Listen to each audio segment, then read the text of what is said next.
ഇന്നത്തെ വീഡിയോയിൽ നമ്മൾ എത്തിച്ചേർന്നിരിക്കുന്നത് ഇന്ത്യയുടെ ഏറ്റവും പ്രശസ്തമായ സ്മാരകങ്ങളിലൊന്നായ ആഗ്രയിലെ മനോഹരമായ താജ്മഹലിലേക്കാണ്. ലോക അത്ഭുതങ്ങളിലൊന്നായി കണക്കാക്കപ്പെടുന്ന ഈ സ്മാരകം സ്നേഹത്തിന്റെ പ്രതീകമായാണ് അറിയപ്പെടുന്നത്. ആഗ്ര നഗരത്തിന്റെ ഹൃദയഭാഗത്തുള്ള യമുന നദിയുടെ തീരത്ത് സ്ഥിതി ചെയ്യുന്ന താജ്മഹൽ ആദ്യ കാഴ്ചയിൽ തന്നെ നമ്മളെ അത്ഭുതപ്പെടുത്തുന്ന ഒരു കാഴ്ചയാണ്.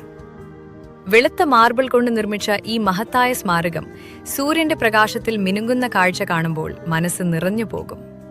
ഈ സ്മാരകം നിർമ്മിച്ചത് മുഗൾ ചക്രവർത്തിയായ ഷാജഹാനാണ്, തന്റെ പ്രിയപ്പെട്ട ഭാര്യയായ മുംതാസ് മഹലുടെ സ്മരണയ്ക്കായി.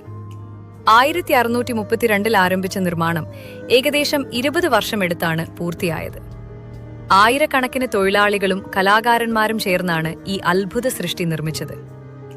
നമ്മൾ താജ്മഹലിന്റെ പ്രധാന കവാടം കടന്നാൽ ആദ്യം കാണുന്നത് വലിയൊരു പൂന്തോട്ടമാണ്. ഇതിനെ